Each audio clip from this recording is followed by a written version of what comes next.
नमस्कार दोस्तों, आप सुन रहे हैं सच्ची कहानियाँ रोनित के साथ। आइए अब चलते हैं आज की अनाउंसमेंट की ओर।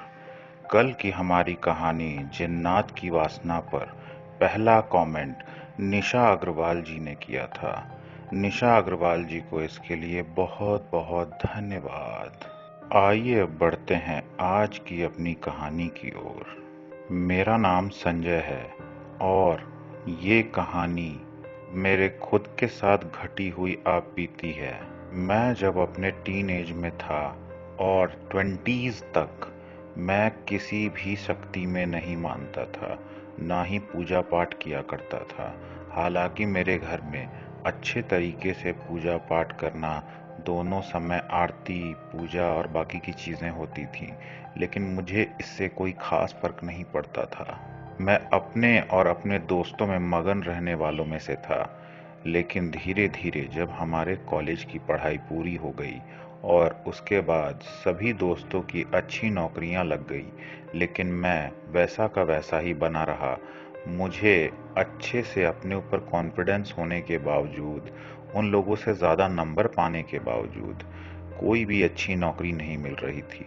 मुझे ये समझ में नहीं आ रहा था कि उनसे जब मेरी हर चीज़ बेहतर है, तो फिर मुझे नौकरी ना मिलकर उन लोगों को इतनी आसानी से नौकरी क्यों मिल जाती है।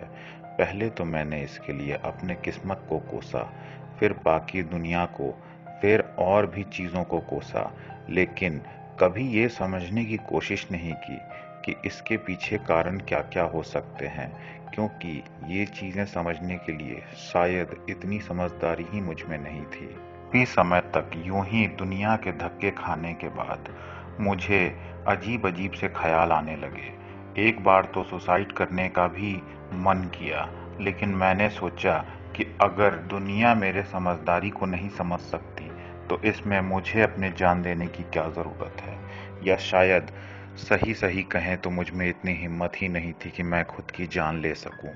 फिर मम्मी के कहने पे मैंने पूजा पाठ भी करने की कोशिश की, लेकिन उसमें मेरा मन नहीं लगता था और मैंने ये पहले से देख रखा था कि सिर्फ पूजा पाठ करने से किसी को कुछ हासिल नहीं होता। ये सारी चीज़ें लाइफ में चल ही रही थीं। उसके ऊपर सोने पे सुहागा जब भी मेरे दोस्त आते, वो मुझे अपने नौकरी के, अपने कमाई के और अपने पैसों के चमक दमक को दिखाने में लग जाते। ये चीज़ें मुझे अंदर से और भी ज़्यादा कचोटती थीं। उसके बाद मेरे दोस्तों ने मिलकर कमरू कामाख्या, मतलब कामाख्या देवी के स्थान पे जाने का प्लान बनाया। मुझे ये प्लान पसंद नहीं आया, क्योंकि मेरे पास इतने पैसे ही नहीं थे कि मैं इस प्लान में जा सकूं। लेकिन मेरे दोस्तों ने दरिया दिली दिखाते हुए, या शायद अपने पैसों का दिखावा करते हुए, मुझे कहा कि भाई तुम्हारा सारा खर्चा हम लोग देंगे, टिकट से लेके रहना सहना खाना पीना वापस आना सब हम लोग देखेंगे, बस तू चल हमारे साथ। पहले तो मैंने बहुत ना किया, मना किया, लेकिन उन लोगों के जिद के आगे मैं हार गया और मैंने सोचा चलो इसी बहाने थोड़ा मन भी बदल जाएगा। वैसे भी अपने होम टाउन में रहते रहते और लोगों के ताने भरे नज़रों को देखते देखते अब मैं थक चुका था। मैंने सोचा इसी बहाने थोड़ा रिफ्रेशमेंट भी मिल जाएगा। फिर हम सभी वहाँ जाने के लिए प्रिपरेशन करने लगे। उसके बाद मेरे दोस्त ने सारी चीज़ें बुक की और हम लोग कामाख्या के लिए निकल पड़े। वहाँ जाकर हम लोगों ने हर जगह घूमना फिरना, फोटोज़ खींचना और भी बाकी की चीज़ें की। काफ़ी अच्छा महसूस हो रहा था वहाँ, लेकिन क्यों हो रहा था ये मुझे नहीं पता। लेकिन एक दिन मेरे दोस्त बहुत थके हुए थे, तो उन्होंने बाहर घूमने जाने से मना कर दिया। मैंने सोचा ये लोग नहीं जा रहे तो क्या हुआ, मैं अकेले ही थोड़ा घूम कर चला आता हूँ। इतना घूमने के बावजूद मेरे मन में वो उदासी, वो खालीपन ज्यों का त्यों बना हुआ था और अपने उसी उदास मन के साथ मैं अकेले घूमने के लिए निकल पड़ा। मैंने अजीब अजीब सी जगहों पे घूमना शुरू कर दिया, जंगलों में, पहाड़ों के बीच, दुर्गम स्थानों पे। पूरा दिन खत्म होने को आया। अब सनसेट भी हो चुका था। मुझे लगा अब मुझे जल्द से जल्द यहाँ से निकल जाना चाहिए। लेकिन जब मैं वहां से निकलने लगा तो मुझे याद ही नहीं आ रहा था कि मैं वहां तक पहुंचा कैसे था, क्योंकि वो रास्ता इतना टेढ़ा मेढ़ा और इतना ऊबड़ खाबड़ था। साथ ही साथ वहां कोई पगडंडी भी नहीं थी जिसका अनुसरण करके मैं बाहर निकल सकूं। वहां हर जगह हरियाली, पेड़ पौधे और घास फूस थे। मुझे लगा कि कहीं ऐसा ना हो कि मुझे पूरी रात इस ठंडे में यहीं फंसे रहना पड़े। तभी जब मैं इन परेशानियों से जूझ रहा था, मुझे अपने पीछे से एक आवाज सुनाई दी। वो आवाज बहुत ही सौम्य और बहुत ही मधुर थी, लेकिन उस आवाज में एक तीव्रता भी थी। और उस आवाज को सुन के जब मैं पीछे पलटा तो मैंने देखा कि एक बहुत पहुंचे हुए महात्मा, पहुंचे हुए इसलिए क्योंकि उनके शरीर से एक अलग सी आभा निकल रही थी, जो कि मैंने अपने जिंदगी में कभी ना देखी थी, ना सोची थी। ये मुझे क्या नजर आ रहा था? कहीं ये मेरा वहम तो नहीं था? क्योंकि इस अंधेरे जंगल में अगर कोई चीज चमक रही थी तो वो वही थे। मैंने उनसे पूछा, आप कौन हैं? उन्होंने बताया कि मैं तुम्हें सिर्फ रास्ता बताने आया हूँ। मैंने बोला, हाँ, मैं भटक तो गया हूँ, आप बता दीजिए कि यहाँ से कैसे बाहर निकलते हैं। तो उन्होंने मुस्कुराते हुए कहा, नहीं, मैं तुम्हें इस जंगल से निकलने का रास्ता बताने नहीं, तुम्हारे परेशानियों से निकलने का रास्ता बताने आया हूँ। मैंने मन में सोचा कि ये कहीं उन बाबाओं में से तो नहीं जो ये सब बोलकर मुझे लूटने की कोशिश करेंगे। तभी उन्होंने ये कहा, नहीं, घबराओ मत, मैं तुम्हें लूटूंगा नहीं, क्योंकि मुझे पता है कि तुम्हारे पास कुछ भी नहीं, तुम्हारे पास तो आत्मबल और आत्मविश्वास भी नहीं, तो तुम मुझे क्या दोगे और तुम्हें कोई क्या लूटेगा। मुझे ये चीज बहुत अजीब लगी कि जो बात मैंने अपने मन में सोची उसका जवाब ये सही सही कैसे दे रहे हैं। लेकिन मैंने अपना तर्कसंगत दिमाग चलाते हुए उनसे दो चार बातें और पूछी कि कौन हैं आप और मेरे मदद के लिए क्यों आए हैं और इस दुर्गम जंगल में आप क्या कर रहे हैं। उन्होंने कहा, तुम घूमने आए थे ना, खो गए, रास्ता नहीं मिल रहा, मैं तुम जैसे भटके हुए लोगों को रास्ता ही दिखाता हूँ। फिर उन्होंने कहा, दूसरों पे इल्जाम लगाने से अच्छा होगा कि तुम कुछ प्रयत्न करो जिससे तुम्हारी जिंदगी बदल सके। मुझे अब ये समझ में आ चुका था कि इनसे बहस करके कोई फायदा नहीं, क्योंकि ये मुझसे बहुत ज्यादा ज्ञानी हैं। मैं तो इनके सामने धूल का एक कण हूँ। और अब मैंने उनके सामने हार मान ली थी। फिर मैंने उन्हें अपने कष्ट बताने की कोशिश की। उन्होंने कहा, मुझे कुछ बताने की जरूरत नहीं, मैं तुम्हारे बारे में सब कुछ जानता हूँ और ये भी जानता हूँ कि तुम अपने दोस्तों के सक्सेस को देखकर, वो लोग कितने पैसे वाले हो गए इसे देखकर काफी जलते हो। उन्होंने मुझे समझाया, इसे देखकर जलो मत, पाने की लालसा, पाने की इच्छा ही किसी चीज को पाने का रास्ता समझाती है। अगर तुम सिर्फ दूसरों से जलने में अपनी जिंदगी व्यर्थ कर दोगे तो तुम्हें कुछ भी नहीं प्राप्त होगा। इसीलिए जैसे कि इस जंगल से निकलने के लिए तुम्हें कंटिन्यू चलते रहना पड़ेगा, वैसे ही अपने जिंदगी के उस दलदल और जंगल से निकलने के लिए तुम्हें प्रयत्न करते रहना पड़ेगा। हालांकि मैं तुम में ये क्षमताएं देख पा रहा हूँ जिससे कि तुम ये सारी चीजें पा सकते हो, बस तुम्हें किसी सहारे की जरूरत है। मैंने भी हामी में सर हिला दिया। उसके बाद उन्होंने बताया, ठीक है, मैं तुम्हें एक साधना करने का तरीका बताता हूँ, लेकिन कुछ बातों का ध्यान तुम्हें रखना पड़ेगा। पहली बात ये कि ये जो साधना तुम करोगे इसके बारे में तुम किसी को भी नहीं, मतलब मुझे छोड़ के इस दुनिया में किसी को भी नहीं बता सकते। दूसरी बात ये कि अगर ये साधना सफल हो जाती है तब तुम किस तरीके से कामयाब हुए हो ये किसी और को पता ही नहीं चलना चाहिए, क्योंकि अगर गलती से भी किसी और को पता चल गया और उसने कुछ गलती की तो इसका असर तुम पे भी होगा। साथ ही साथ तुम्हें भी कोई गलती नहीं करनी, क्योंकि तुम जो गलती करोगे उसका असर मुझ पे होगा। मैंने इस चीज पे उनसे पूछा कि आप तो मुझे सिर्फ बताएंगे, तो असर आप पे कैसे होगा। उन्होंने बताया कि जो भी किसी को कोई सिद्धि या साधना करने का रास्ता बताता है, अगर वो सब कुछ अच्छे से करता है तो उसका पुण्य कुछ भागों में उसको बताने वाले गुरु पे भी मिलता है, लेकिन अगर उसने कुछ गलत किया तो उसका भी फल उसको बताने वाले गुरु को मिलेगा। और अगर तुमने कोई गलती की, जाने या अनजाने, तो उसका फल भी तुम्हें मिलेगा, क्योंकि अगर मेरे बताने पे तुमने अच्छे से ये कर लिया और तुम्हारे बताने पे किसी और ने नहीं किया, तो उसका फल सिर्फ तुम्हें मिलेगा, मुझे नहीं। इसीलिए याद रखना, सारे नियमों का अच्छे से पालन करना। फिर मैंने उनसे पूछा, बताइए किसकी साधना करनी है? उन्होंने बताया, क्या तुमने स्वर्ण पिचासनी के बारे में सुना है? मुझे तो ये नाम शायद पहली बार अपने कानों में आता हुआ प्रतीत हो रहा था। स्वर्ण पिचासनी? मैंने पूछा, ये क्या होती है? उन्होंने बताया, स्वर्ण पिचासनी वो है जो कि तुम्हें धन दौलत खजाने संपत्ति से रिलेटेड कोई भी चीज प्रदान कर सकती है, और कितनी भी मात्रा में। बस ये याद रखना कि तुम्हें ये पूजा, ये साधना ऐसे जगह पे करना है जहाँ कोई आता जाता नहीं, या फिर कोई तुम्हें ये सब करते हुए देख ना पाए। दूसरी बात, जब तुम ये साधना पूरी कर लो, उसके बाद भी किसी को कभी भी किसी भी हालत में ये बातें पता नहीं चलनी चाहिए कि तुम्हें अपनी जिंदगी में कामयाबी कैसे मिल रही है। तीसरी बात, तुम्हें सुरक्षा घेरा और बाकी की चीजों पे अच्छे से ध्यान रखना पड़ेगा। साथ ही साथ अगर वो तुम्हारे सामने आकर खुद से बोलने भी लगे कि आंखें खोल दो, लेकिन जब तक तुम्हारे मंत्र जाप पूरे ना हो जाएं, तब तक आंखें मत खोलना।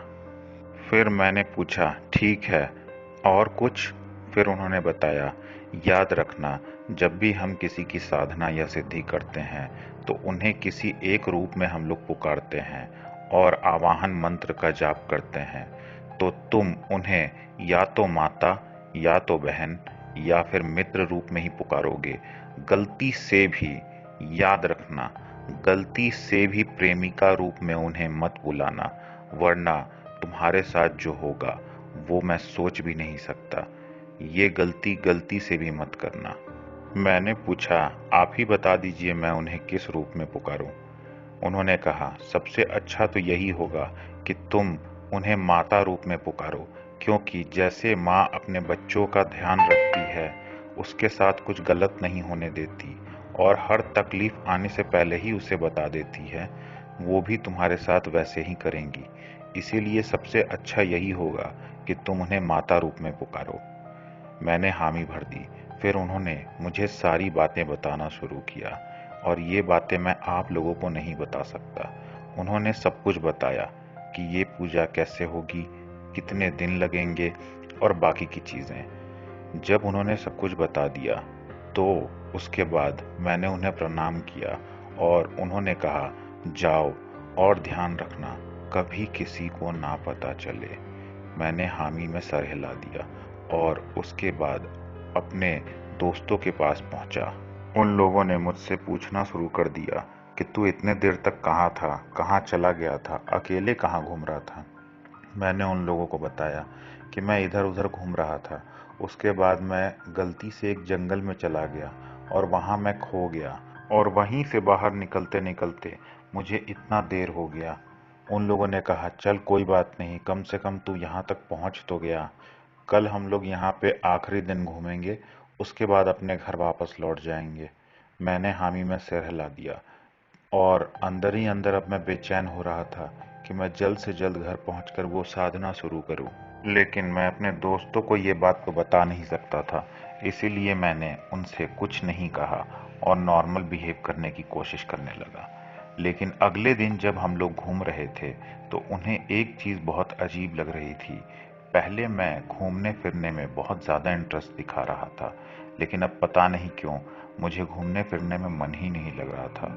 मेरे दिमाग में सिर्फ और सिर्फ एक ही चीज़ चल रही थी कि मैं जल्द से जल्द अपने घर पहुंचूं और वो साधना शुरू करूं, क्योंकि अब शायद सक्सेस पाने का ये मेरे पास आखिरी रास्ता बचा था और मैं उसे जल्द से जल्द ट्राई करना चाहता था। उसके बाद वो दिन जैसे तैसे कट गया। मेरे लिए तो वो दिन बहुत लंबा था, लेकिन मेरे दोस्तों को बहुत मज़ा आ रहा था। फिर अगले दिन हम लोगों ने अपने घर की तरफ का सफ़र तय करना शुरू किया। फिर जब हम लोग घर पहुंचे, मैंने तुरंत वो 41 दिन की पूजा का तैयारी शुरू कर दिया। साथ ही साथ कोई एकांत जगह की खोज भी करने लगा। बहुत खोजबीन करने के बाद मुझे एक ऐसा दुर्गम स्थान मिल ही गया। वो हमारे घर से कुछ दूरी पे एक पुराना सा घर था, जिसमें अब कोई रहता नहीं था, लेकिन उस घर का एक केयरटेकर था, जिसे मैंने अपने दोस्तों से कुछ पैसे लेकर कहा कि मैं इस घर में कुछ दिनों तक रहने वाला हूँ, तुम किसी को मत बताना। उसे इससे कोई मतलब नहीं था, क्योंकि वैसे भी उस घर में कोई आता जाता नहीं था। मैंने सबसे पहले उस घर की सफाई करवाई और सारा का सारा पूजा सामग्री लेके वहां पहुंच गया।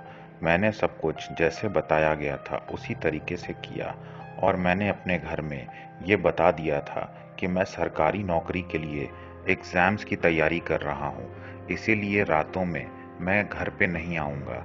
वो पूजा रात के 9 बजे से लेके सुबह के 3 बजे तक चलती थी। इसीलिए मैंने अपने घर में ये झूठ बोला था, क्योंकि लोगों को रोज़-रोज़ जवाब देने से अच्छा था कि मैं एक बार में ही कुछ ऐसा बता दूँ जिसके वजह से लोग दोबारा मुझसे कुछ पूछें ही नहीं। घर वालों ने भी ये सोचकर मुझे कुछ ना कहा कि चलो इसी बहाने कम से कम नौकरी तो लग जाएगी, और एक ट्राई करना तो बनता था। इसीलिए उसके बाद मैंने सब कुछ सेट कर लिया और रात में अपने घर से निकला और उस स्थान पे पहुंच गया। मैंने पहले दिन की पूजा को विधिवत तरीके से किया। धीरे धीरे वो पूजा होते गई और मुझे थोड़ी बहुत चीजें महसूस भी होने लगी। अब मुझे आंख बंद करने पे एक सुनहरी सी रोशनी भी नजर आने लगती थी, लेकिन मैं अपने आंखों को खोलता नहीं था। शुरू में तो उस रोशनी से मुझे बहुत तकलीफ होती थी, लेकिन एक समय के बाद वो मुझे बहुत अच्छी लगने लगी। मुझे उस रोशनी से काफी सुकून मिलने लगा। धीरे धीरे मैंने अपने पूजा को 31 दिन से ज्यादा कंप्लीट कर लिया था। उसके बाद अब मेरे कानों में पूजा करते वक्त, जाप करते वक्त कुछ आवाजें भी आने लगी थीं, लेकिन जैसा कि बाबा जी ने बताया था, मैंने अपने आंखें नहीं खोली और अपने जाप को जारी रखा। धीरे धीरे अब 35 दिन बीत चुके थे। अब आवाजें और साफ थीं। अब तो मुझे ये फील होता था जैसे कोई मेरे सामने ही खड़ा है। लेकिन एक बार तो ऐसा हुआ जिससे मेरा दिल धड़कना ही रुक गया था।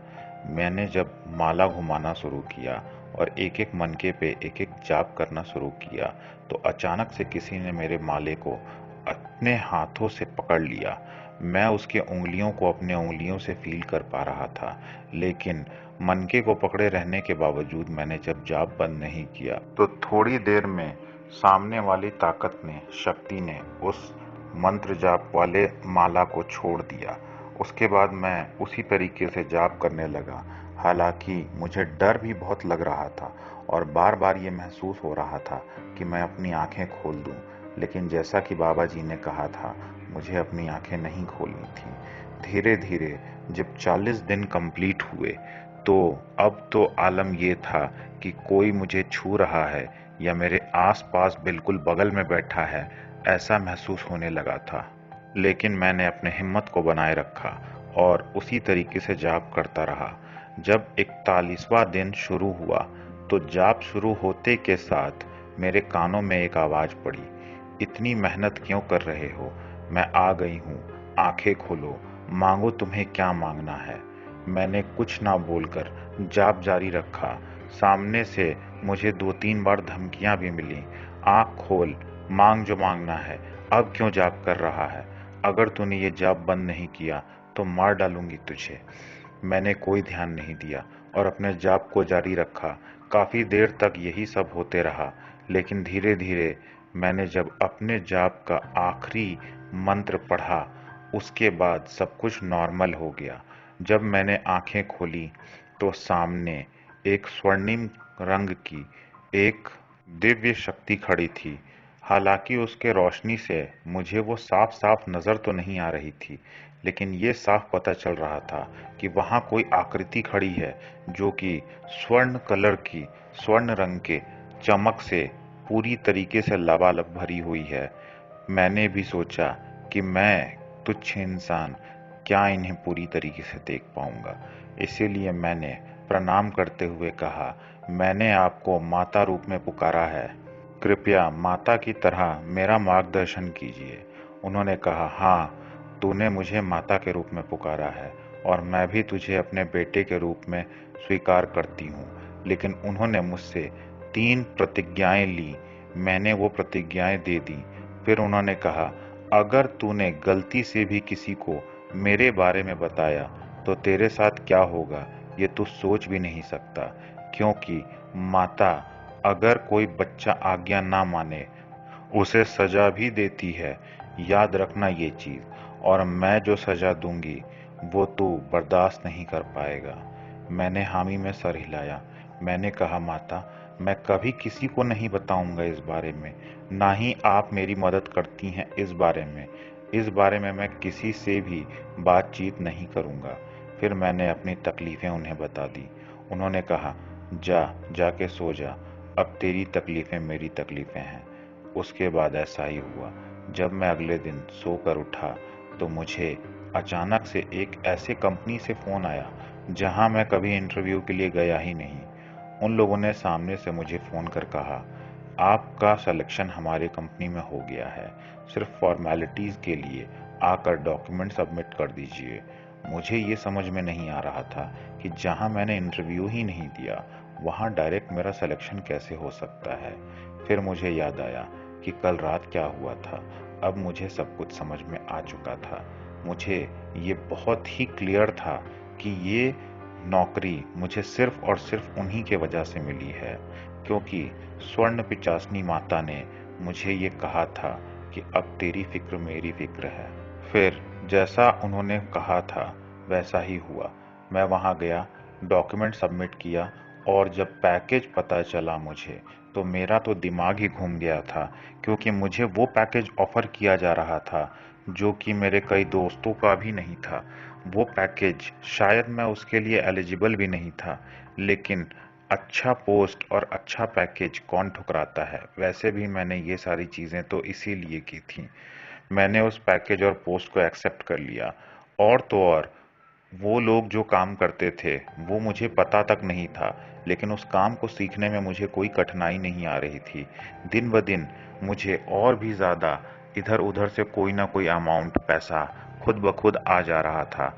मेरे वो दोस्त भी मुझे पैसा दे के जा रहे थे जिन्होंने कभी मुझसे उधार भी नहीं लिया। पता नहीं उनके दिमाग में ये बातें कैसे आ रही थी कि उन्होंने मुझसे कई साल पहले उधार ले रखा था। वो लोग उसे सूद समेत वापस कर रहे थे। मेरे घर वाले इस चीज़ को देख के बहुत खुश थे। उनका कहना यह था कि नौकरी के लिए तूने पढ़ाई की, हालांकि जिस नौकरी के लिए तूने पढ़ाई की वो तो तुझे नहीं मिली, हाँ, लेकिन उससे अच्छी कमाई आज तू कर रहा है। इससे हम लोग बहुत खुश हैं। अब सब कुछ अचानक से बदल गया था। सब कुछ बहुत अच्छा था। हर चीज़ मेरे उम्मीद से ज़्यादा मिल रही थी। मैंने अपने घर में भी काफ़ी सारे बचे हुए मरम्मत के काम को करवा लिया। हम लोगों ने कार भी खरीद ली। दिनों दिन हमारे प्रगति से कुछ लोग जलने लगे थे और ये बात अभी तक हमें पता नहीं थी। मेरे ही अपने चाचा की बेटी इस चीज से इतना ज्यादा जल रही थी क्योंकि उसने भी उसी कॉलेज से पढ़ाई की थी जहां से मैंने की थी, और वो एक छोटे से कंपनी में रिसेप्शन के डेस्क पे छोटी सी सैलरी पे जॉब कर रही थी। जब तक मुझे नौकरी नहीं मिली थी तब तक वो मुझे बहुत ताने दिया करती थी, लेकिन अब जो मेरे पास नौकरी, गाड़ी, घर, ये सारी चीजें थी, इसको देखकर वो अंदर ही अंदर बहुत जलने लगी। उसे लग रहा था कि कल तक जो मेरे सामने कुछ ना था, आज वो इतना बड़ा इंसान कैसे बन गया। जरूर इसके पीछे कोई राज है, लेकिन मुझे ये नहीं पता था कि मेरे जिंदगी में जो ये खुशहाली आई है वो किस तरीके से बदलने वाली है। मेरी चचेरी बहन ने मेरे सक्सेस के राज को जानने के लिए चुपके चुपके मेरा पीछा करना शुरू कर दिया। हालांकि मुझे सब कुछ प्राप्त तो हो चुका था, लेकिन अब भी मुझे देवी जी की पूजा और आराधना रोज करनी पड़ती थी, क्योंकि आपको अगर कोई कुछ दे रहा है तो आप उससे मुंह नहीं मोड़ सकते। इसीलिए मैं चुपके से हमेशा ऑफिस से आने के बाद वहां जाकर उसी घर में अकेले में उनकी पूजा और आराधना किया करता था, उन्हें चढ़ावा चढ़ाया करता था। ये सारी चीजें मैं हमेशा चुपके से किया करता था, लेकिन एक दिन मेरी चचेरी बहन ने मेरा पीछा किया और उसने सब कुछ देख लिया। उसे पता नहीं क्या समझ में आया और क्या नहीं, लेकिन उसने ये सारी चीजें देखकर अपने तक ही ये बात रखी और उसने इन सारी चीजों को कॉपी करने की कोशिश की। काफी दिन तक तो सब कुछ ठीक रहा, लेकिन एक दिन अचानक मुझे मेरे नौकरी से बिना किसी वार्निंग के निकाल दिया गया था। जैसे मेरी ज्वाइनिंग हुई थी, वैसे ही मुझे बर्खास्त भी कर दिया गया। सब कुछ अब धीरे धीरे मेरे हाथ से जाने लगा। मुझे ये समझ में नहीं आ रहा था कि आखिर क्या कारण है मेरे नाकामयाबी का। मैंने देवी जी को पुकारने की कोशिश की, उन्होंने भी कोई जवाब नहीं दिया। फिर उसके बाद मेरे काफी बुलाने के बाद वो मेरे सामने आई और उन्होंने बताया, मैंने जो तुझसे शर्त बोली थी उसमें से एक शर्त टूट गई है और किसने तोड़ी है ये मैं तुझे नहीं बताऊंगी, ये तुझे खुद पता करना पड़ेगा। इसी वजह से तेरे साथ ये सब हो रहा है और जिसने भी ये किया है वो तेरे से बहुत जलता है, उसे तुझसे बहुत ईर्ष्या है और उसने गलत तरीके से सब कुछ किया है। इस वजह से तुझे इसका फल भोगना पड़ रहा है, क्योंकि उसने तुझे देख के सीखा है, तो जाने अनजाने में तू उसका गुरु बन गया और तेरा शिष्य गलत तरीके से सब कुछ करेगा तो उसका फल भी तुझे मिलेगा। इसीलिए तेरे साथ ये होना ही है। मुझे ये सारी चीज़ें अब समझ में आने लगी थी कि किसी ने ज़रूर मुझे देखकर ये सारी चीज़ें ट्राई की हैं, लेकिन किसने ये किया था, काफ़ी दिनों के मुशक्क़त के बाद भी मुझे ये पता नहीं लगा। उसके बाद मैंने वापस से कामाख्या देवी स्थान का रुख किया, क्योंकि मुझे पता था कि इस बारे में अगर कोई मुझे कुछ बता सकता है तो वही बाबा। जब मैं वहाँ पहुँचा तो मैंने उसी दुर्गम स्थान पे जाके सबसे पहले उन्हें ढूंढा, लेकिन वो वहाँ नहीं थे। मुझे लगा हो सकता है वो यहाँ पे सिर्फ घूमने आते होंगे। मैंने रोज जाकर वहाँ चेक करना शुरू कर दिया। उसके बाद इधर उधर हर जगह देखा, कई लोगों से पूछा, लेकिन किसी को भी उनके बारे में पता नहीं था और मुझे उनका नाम भी नहीं मालूम था, इसलिए उन्हें ढूंढना बहुत मुश्किल था। काफी दिनों के मेहनत के बाद जब मैं अपने हिम्मत को पूरी तरीके से हार चुका था और थक के एक जगह पेड़ के नीचे बैठा हुआ था, तभी मुझे अचानक से मेरे पीछे से वही आवाज सुनाई दी। वो आवाज सुनकर मेरी खुशी का ठिकाना ना था, क्योंकि मुझे पता था मेरा तारनहार आ चुका है जो मुझे इस तकलीफ से बाहर निकाल सकता है। मैंने तुरंत बाबा के पैर पकड़ लिए। मैंने उनसे कहा, बाबा आपने जो जैसा कहा था सब वैसा ही हुआ। मेरे जिंदगी में सब कुछ बहुत अच्छा भी होने लगा, लेकिन पता नहीं किसने, जो कि मुझसे जलता है, उसने मेरे पूजा पद्धति को देखकर गलत तरीके से पूजा करने की कोशिश की है। मैं काफी कोशिशों के बाद भी उसके बारे में कुछ पता नहीं लगा पा रहा और उसके गलत पूजा पद्धति की वजह से मुझे काफी नुकसान भोगना पड़ रहा है। उसके बाद बाबा ने कहा, ये इंसान और कोई नहीं, तुम्हारे ही खानदान से कोई है। याद करो जो तुम्हें हमेशा ताना दिया करता था। याद करो जो छोटी सी नौकरी के घमंड में इतना चूर हुआ करता था, जो हर बात पे तुम्हें घसीटता था। सारी चीजें बताने के बाद बाबा के बातों से ये साफ जाहिर हो रहा है कि वो मेरी चचेरी ही बहन थी। आखिरकार मैंने उनसे जब पूछा कि क्या वो मेरी चचेरी बहन है, तो उन्होंने कुछ नहीं कहा, बस अपनी आंखों से इशारा कर दिया। मुझे समझ में आ चुका था कि वो वही है। मैंने बोला, अब क्या किया जाए बाबा, कैसे इससे पीछा छुड़ाया जाए? बाबा ने कहा, तुम्हें इन शक्तियों से पीछा नहीं छुड़ाना, इन्हें आदर पूर्वक कहीं स्थापित करना होगा। इससे वो शक्तियां तुम्हारी मदद तो नहीं करेंगी, हाँ, लेकिन तुम्हारा नुकसान भी नहीं करेंगी। हाँ, ये भी फायदा होगा तुम्हें इससे कि उस स्थापित शक्ति से तुम कभी किसी संकट में नहीं आओगे और कोई भी बड़ा संकट टल जाएगा। हाँ, लेकिन जितना ज्यादा पावर और सक्सेस तुम्हें अभी मिल रहा था वो नहीं मिलेगा। मेहनत करने से तुम्हें फल जरूर मिल जाएगा। ये सारी बातें काफी थी मेरे लिए, क्योंकि अभी जो हो रहा था ये तो कुछ उल्टा ही हो रहा था। लोगों का बीमार होना, तकलीफ में आना और बाकी की चीजें भी शामिल थी उसमें। आर्थिक हानि तक तो बात ठीक था, लेकिन बाकी का जो हो रहा था ये बहुत अजीब था। फिर बाबा के बताए हुए तरीके से मैंने उस देवी को एक जगह पे एक वस्तु में स्थापित कर दिया, जिसके बाद से सब कुछ नॉर्मल हो गया। लेकिन मेरी बहन तो किसी और ही रास्ते पे चल चुकी थी। जब उसके गलत तरीके से पूजा करने से उसे कोई फायदा महसूस नहीं हुआ, तो उसने एक बुरे तांत्रिक का सहारा लिया और वो तंत्र मंत्र में इस तरीके से घुस गई कि वो काला जादू और तांत्रिक क्रियाओं की बहुत बड़ी ज्ञाता बन गई। लेकिन इसके चक्कर में उसने अपने ही खानदान के कई लोगों की बलि दे दी। आज भी वो ये सब करती है, हालांकि इसका खामियाजा भी उसे भुगतना पड़ता है। उसने खुद के पति की भी बलि दे दी और इसके वजह से उसे काफी कुछ झेलना भी पड़ा। लेकिन वो सुधरने के लिए तैयार नहीं और मैं उसे सुधार भी नहीं सकता। हाँ, मैं अब उतने ज़्यादा अच्छे पैकेज पे तो नहीं हूँ, लेकिन अब मेरी ज़िंदगी स्टेबल ज़रूर है। और जहाँ तक रहा बात उस बाबा की, वो बाबा मुझे कहीं नहीं नज़र आए। और वो कहाँ से आते थे और कहाँ चले जाते थे, वो कौन थे, वो कोई इंसान भी थे या नहीं, ये भी पता लगाना बहुत मुश्किल है। जहाँ तक कि मुझे लगता है वो कोई चमत्कारिक बाबा थे या शायद कोई दिव्य शक्ति, क्योंकि जहाँ बैठा हुआ था उसके आसपास कोई भी इंसान उस समय नजर नहीं आ रहा था। फिर वो अचानक से कैसे वहां प्रकट हो गए और उन्होंने पीछे से मुझे अचानक से कैसे आवाज लगाई। वहां बैठने से पहले मैंने चारों तरफ नजर घुमाया था, कोई भी नजर नहीं आ रहा था। फिर अचानक से वो वहां कैसे प्रकट हो गए। खैर, वो कौन थे ये तो मुझे कभी पता नहीं चला, लेकिन आज भी मैं मन ही मन उन्हें प्रणाम जरूर करता हूँ। आज की कहानी में बस इतना ही। ऐसी ही कहानियों के लिए हमारे प्लेलिस्ट को ज़रूर विज़िट कीजिएगा। कल फिर मिलेंगे एक ऐसी ही मनोरंजक कहानी के साथ। तब तक के लिए साइनिंग ऑफ।